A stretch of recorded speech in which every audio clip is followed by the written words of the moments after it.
of it and the Ten Commandments. We'll cover that. We'll cover, of course, the first of it is, the plagues, Moses coming of age, and then the Israel going, being released out of Egypt. So we'll cover all that. It's real interesting. I wanted to cover this on Sunday, but I've got some different things that I want to do after we get through 1 Corinthians. Probably go back and start 1 Corinthians again, and then just go back through. Yeah, no, I'm not. I'm not doing that, Patsy. Don't worry. But we'll be doing something different on Sunday mornings. But so we'll cover this on Wednesday nights. So I'm looking forward to that, and we'll get through chapter 1 tonight, hopefully, and we'll try to take as much as we can. Some of these chapters are fairly long, and some of them are fairly short. Some of them are just kind of historical, self-explanatory, like tonight. There's just some background, some history, and things of that nature. So we'll cover those, and when we do, it's probably be pretty quick to be able to cover one chapter. And then some, we may be in a chapter for a whole month. It just depends on what it is, but it's going to be fun anyway. Before we get started on that, go ahead and have our prayer time. And do we have anybody we need to add to our prayer list? Any praise reports tonight?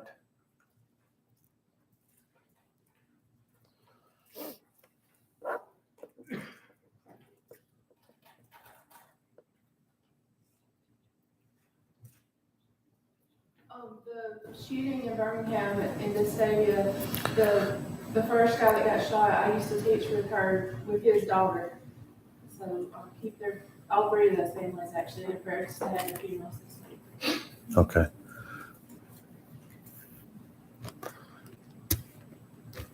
Anyone else?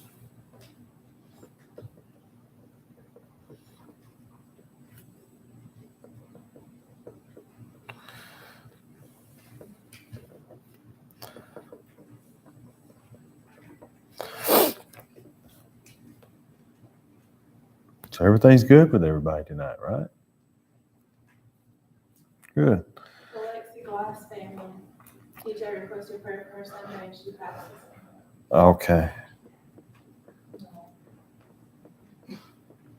The boyfriend family is the Morgan family. He also passed away. Where's his family from? Where's he from? He went to school at Ashford, and Lexi went to Russell. Okay.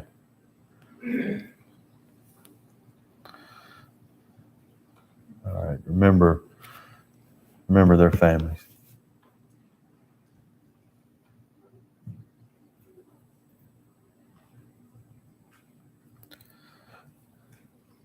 All right. Let's pray, and we'll get started.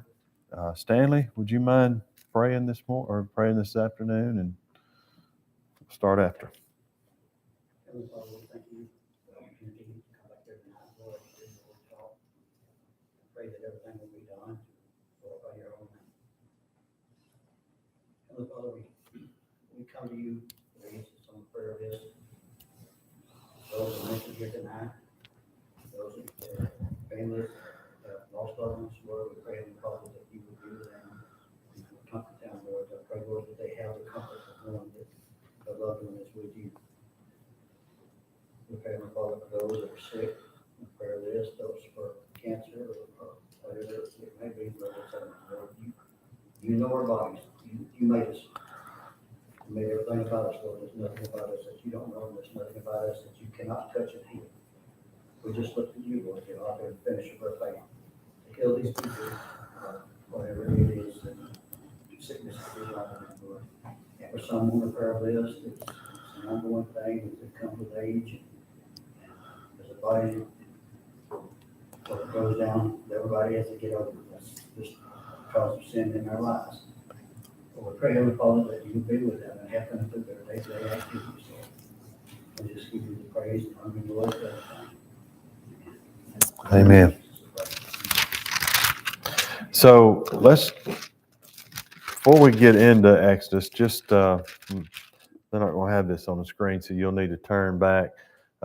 Genesis chapter 50, which is the last chapter of Genesis.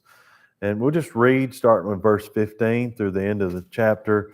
This is just kind of a review, but if you've studied the book of Genesis, you know that Joseph is now the really one of the rulers of Egypt. He was sold into slavery by his brothers. He was carried to Egypt. Several things that happened in his life. He was imprisoned. He was up. He was down. He was. I mean, he went all over. You know, it was rough. But and God showed him some things in visions and in dreams, and he was able to interpret some dreams. And Pharaoh was thankful to have him. And next thing you know, Joseph is right here, and he's helping. He's the second man in charge in Egypt, and so that's pretty strong. And here he is, an Israelite, and his brothers have now figured out who he is. And we pick this up in verse 15. It says, when Joseph's brothers saw that their father was dead, they said, perhaps Joseph will hate us and may actually repay us for all the evil in which we did to him, or did to him. They threw him in a pit. I mean, and then so that was their brother. One of my favorite stories in the Bible. If you've never read that, you never studied that, you need to go back and read how all that happened. Just I forget what chapter exactly it starts in Genesis, but where the brothers come to Joseph and they don't know who he is, and he's in charge, and they don't know who he is, but he knows who they are. It's a really, really great story. But so here you've got the brothers are actually kind of worried about it. In verse 16 it says, so they sent messengers to Joseph saying, before your father died, he commanded, and this is their father too, he commanded, saying, thus you shall say to Joseph, I beg you, please forgive the trespass of your brothers and their sin, for they did evil to you. Now please forgive the trespass of the servants of your father. And Joseph wept when they spoke to him. Then his brothers, and they said, behold, your servants. Now what's interesting about that is one of the dreams that Joseph had, it had bowing down, his brothers bowing down to him. Dreams. And here we are at the end of the book of Genesis. This is actually happening. Verse 19 says, so Joseph said to them, do not be afraid, for am I in the place of God? As for you, you meant evil against me, meant it for good, in order to bring it about as it is today, so to save many people alive. Now they came and spoke kindly to them. So Joseph dwelt in Egypt, he and his father's household, and Joseph lived 110 years. Joseph saw Ephraim's children to the third generation. The children of Machir, the son of Manasseh, were also brought up to on Joseph's knees. And Joseph said to his brethren, I am dying, but God will surely visit you and bring you out of this land to the land of which he swore to Abraham, to Isaac, and to Jacob. And then Joseph took an oath from the children of Israel, saying, God will surely visit you, and you shall carry up my bones from here. So Joseph, being 110 years old, and they embalmed him, and he was put in a coffin in Egypt. You would think that after would be, pretty high for it. I mean, we think back in some of our presidents, some of the good presidents that we had, and he would have been considered a great leader because he was actually one of them that kept the people from dying of starvation. And so you would think, his name would be pretty important. But it says in verse 1 of chapter 1 of Exodus, now these are names of the children of Israel who came to Egypt. Each man of his household came with Jacob: Reuben, Simeon, Levi, Judah, Issachar, Zebulun, Benjamin, Dan, Naphtali, Gad, and Asher. All who were descendants of Jacob were 70 persons, for Joseph was in Egypt. All these people came, and it says that there were 70 of them. So one thing that you'll need to note is children would not normally count it. It's just the way they wrote things. I mean, they just didn't count. They just didn't count everybody at the time. Most time you just counted the men. So when you're thinking about this, there's 70, but there's also wives and there's also children that came. So what we're going to look at today, as far as the outline goes, and I've got the outline up here.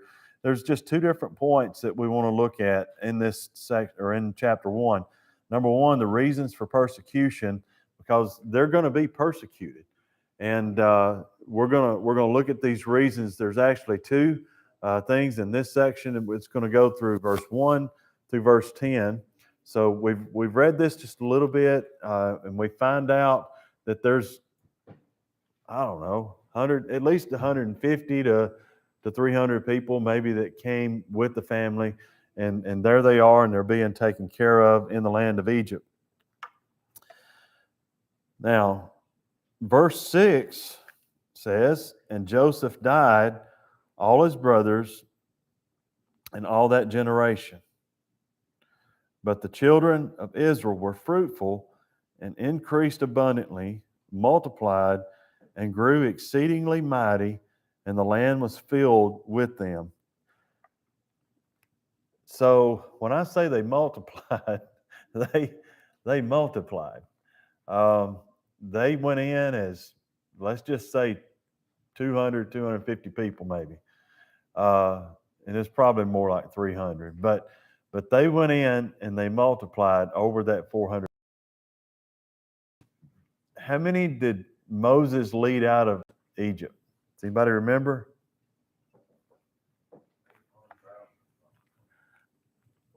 Yeah, how many? Roughly, men. So 2-3 million people. So yeah, they multiplied, and they really did. So they grew, and verse 8, we start to see something that concerns. So the number one part, and there the A part in our outline tonight, is of their fruitfulness that we see in verse. The next part is the fear of Pharaoh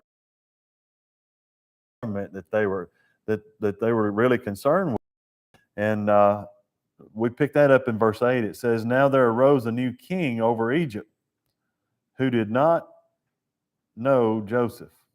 Now, how could that happen? I mean, there's a new king, and he didn't know Joseph. How do you not know who your leaders were before? So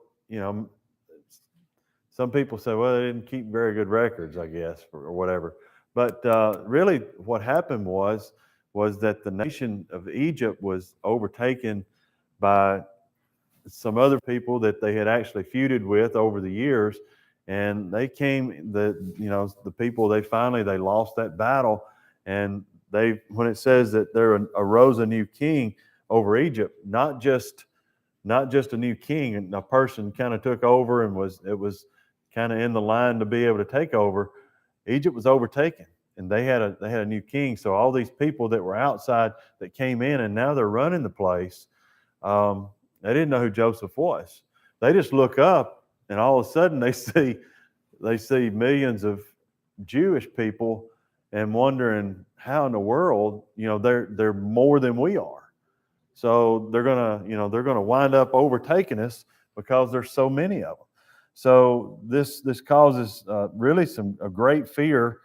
But let's look at verse 8 again. It says, "Now there arose a new king over Egypt who did not know Joseph. And he said to his people, Look, the people of the children of Israel are more and mightier than we are. Come, let us deal shrewdly with them, lest they multiply. And it happened, and even in the event of a war, that they also join our enemies and fight against us, and so go to the land." So here you've got this new king is now ruling Egypt, and he's still concerned about the other people. Well, what was the deal with the other people? They didn't enslave them. The other king, the other leadership of Egypt, they're not the ones that overslaved them, or they're not the ones that enslaved them. So yeah, he's concerned about their growth and population being so great, then they would join forces with those who he knew that was already against him. So he's got to, as Barney would say, he's got to nip this in the bud. Something's got to be, they got to do something here. And verse 11 says, "Therefore they set taskmasters over them to afflict them with their burdens, and they built for Pharaoh supply cities, Pithom and Ramses." Now these were cities where they stored military hardware. They stored different things in these cities. Later on, these cities would become very important in battle and war and things of that nature. And here these everything's being built by these enslaved people, which are the Israelites now. So that's section 1, the reasons for persecution. They didn't just wake up one day and decide that that we're going to persecute. There was a fear that the people were so great that they would take over. Maybe that's where we are today. Maybe that's why we are where we are in the world, that other people, that governments see the people. I think maybe that still goes on. Not necessarily enslaved like this so far, but I think there's things that go on where people get afraid of the population.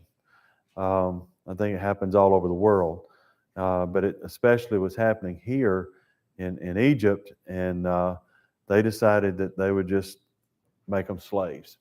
So that's what they did. So section 1, the reasons for persecution. Number 2, the result of persecution. And we see that in verse 11 through 22.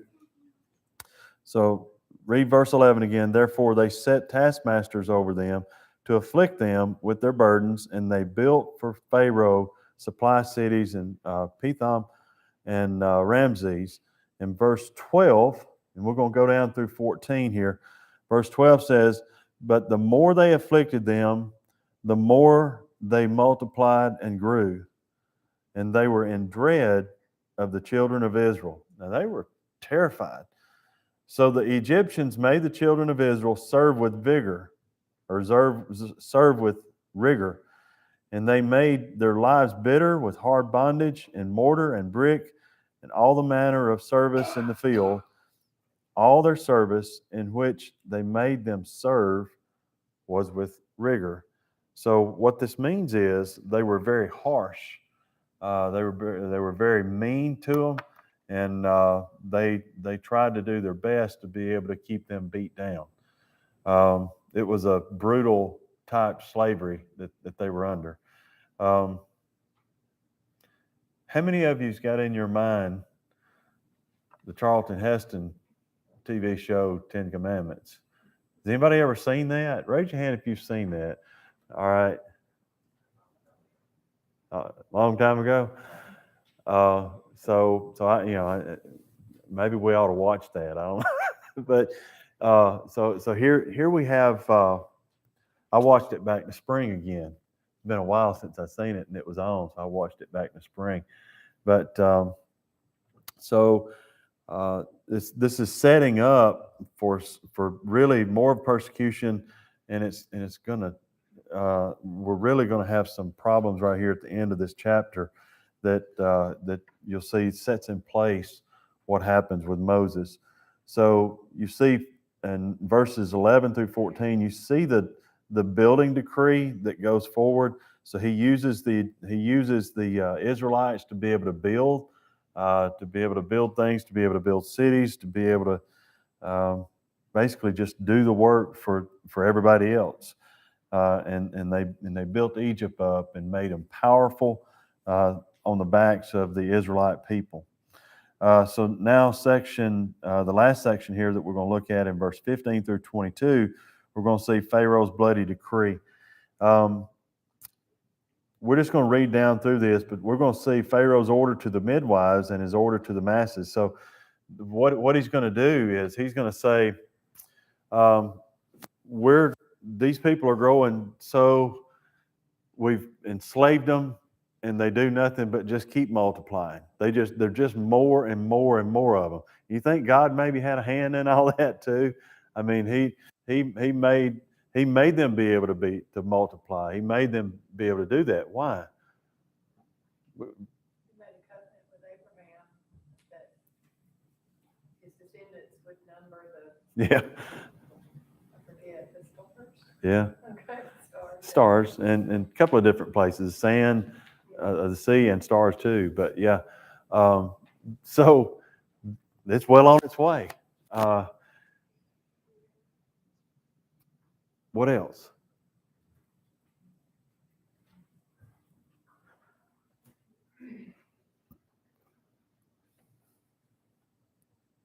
We'll get to that. I think I'll wait on that. So let's look at 15, verse 15.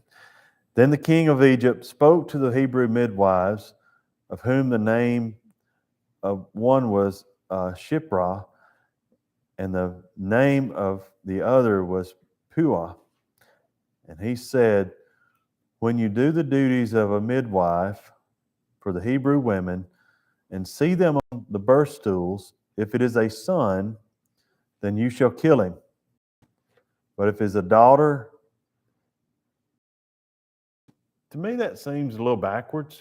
Y'all ever thought about that? Never really thought about that until I was studying for this, but that seems a little backwards because the women are the one that's going to be able to multiply. They're the ones that's being able to have the babies.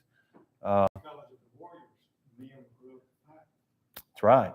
So that's kind of it was not just an Egyptian thing, but it was also a fear for these people growing up, the men growing up and being able to overthrow the government because of the warrior mentality and thinking that they would be a king to be able to come up and to be able to overthrow them and be able to cause damage to the Egyptian people.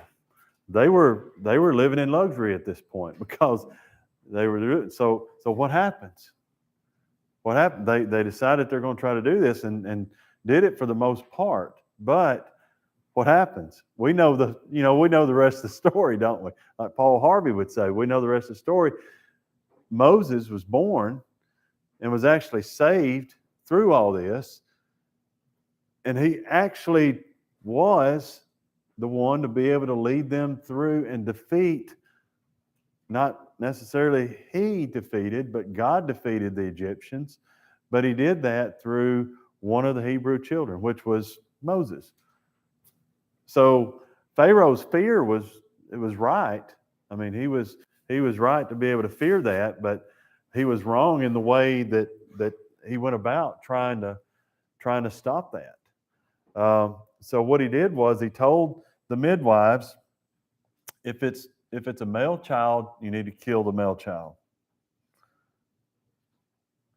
And then in verse 17, look at that. We'll start there again. But the midwives feared God and did not do as the king of Egypt commanded them, but saved the male children alive. So the king of Egypt called for the midwives and said to them, why have you done this thing and saved the male children? And the midwives said to Pharaoh, because the Hebrew women are not like the Egyptian women, for they are lively when they give birth before the midwives come to them. These women were tough. I mean, they didn't even wait. It's like having a baby, but not even waiting on the doctor. So, she said, and they're saying it, that they're able to have the babies and be able to hide them and be able to do something with them before we're able to even actually get there. In verse 20, it says, therefore God dealt well with the midwives, and the people multiplied and grew very, very mighty. And so it was, because the midwives feared God, that he provided households for them. And so Pharaoh commanded all his people, saying, every son who is born you shall cast into the river, and every daughter. So this guy's kind of lost it. He's really fearful. He's concerned about this that's going on. One thing that I did want to bring up is the difference between a pharaoh and a king. Does anybody know the difference between a pharaoh and a king? I didn't know this until I started studying this for this lesson. Worship, they consider themselves God.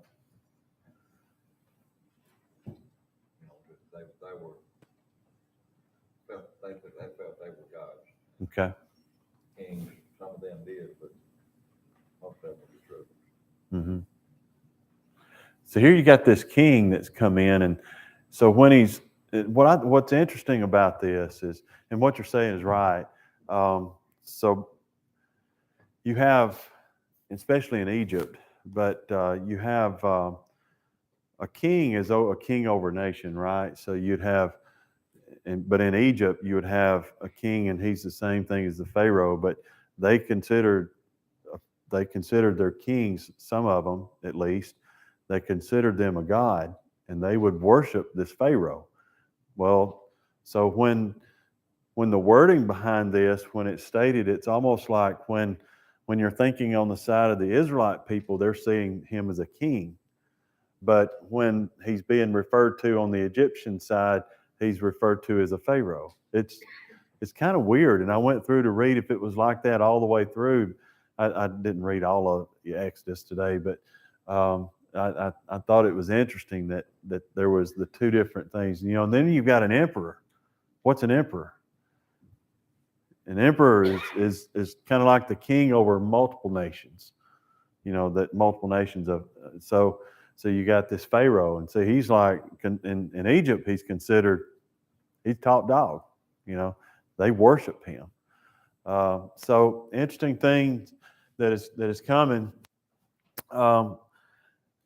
Chapter 2, there's the chapter break there, and what's going on with Moses.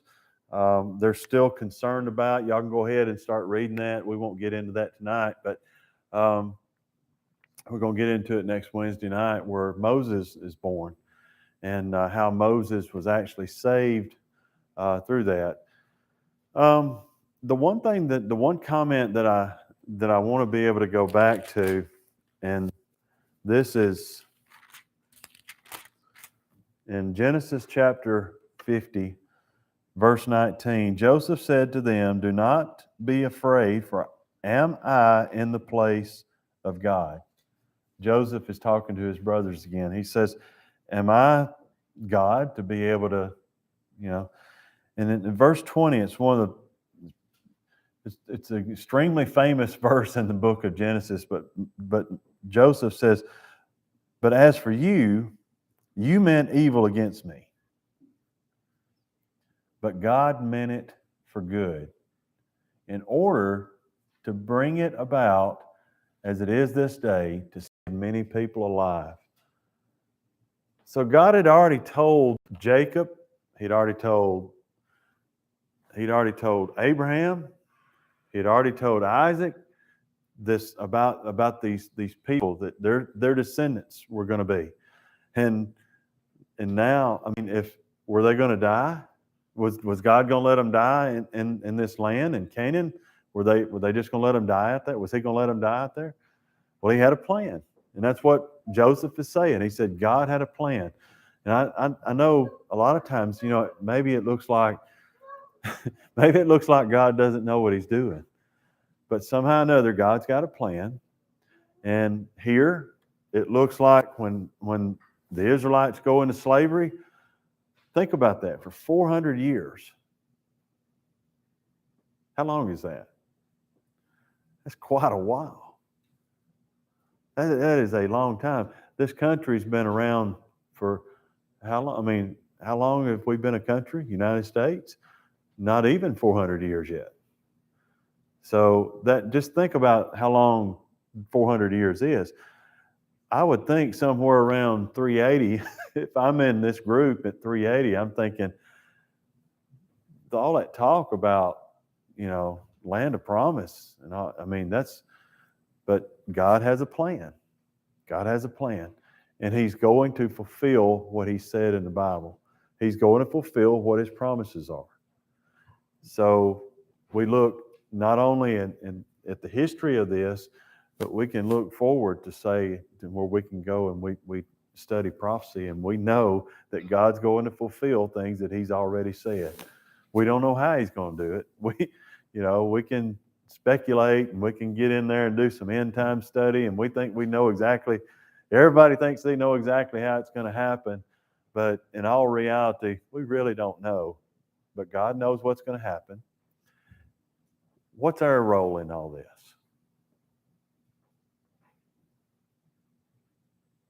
What's our role? Yeah, that's a question that I want y'all to answer. What is our role in what God's doing? Be faithful. We're supposed to serve God, but we're also supposed to bring people to God. And that's our job now, isn't it? That's what, be able to show God's love to people and share the gospel with people so that they can be saved. Be faithful. Be faithful. Live a life that would honor God. That's what we're supposed to do. We get so upset and so worried and so anxious about things in our life, and a lot of times I just have to stand back and as controlling as I feel like I am sometimes, I just have to stand back and go, there's not anything I can do about this. I'm doing all I can do, and God's got this. He's got a plan for it. I'm just here along for the ride. So God's got a plan. He's got a plan for your life, and what our goal is to be able to do is what you guys are saying. That's what we're supposed to do. I think it's interesting though how you can look back and you can see how God worked in biblical history. God's still doing the same thing today. We don't see it, because it's real time to us, but we don't see that. Comments or questions? Thought you might. Oh. You're so excited about being in the Old Testament, aren't you? That's what I'm talking. Oh, I find it really interesting that these men of major names, people like Joseph, and people like Moses, people like Daniel, on and on throughout. They're just normal people. They have their normal flaws and everything, but yet God shows his favor on them every time. And each one of those men right there was second only to the king. So when somebody's climbing up that corporate ladder or getting to a position of power, it's not necessarily greed involved in it and everything, and sometimes it's maybe it's all working through. Yeah, and you think about, You think it's gotta be that way today, but the reason that these guys went through what they did, you're talking about Joseph and Daniel, but both these guys went through a lot of persecution and a lot of things. They really had some ups and downs, but the one thing that was constant with both of them is they were true to God. They always were. I think Daniel went through 2 or 3 games. Yeah, yeah, absolutely. But that's it, I mean, God was working through them and he worked through anybody that he could have. Yeah. So that's what our goal is to be true to God, to be able to stay, to be able to be focused on what He's doing, and He's going to work out everything else. Anything else? All right, well, let's stand. We'll be dismissed. That's a good introduction. So we'll pick up in chapter 2 next Wednesday night. Any announcements before we go?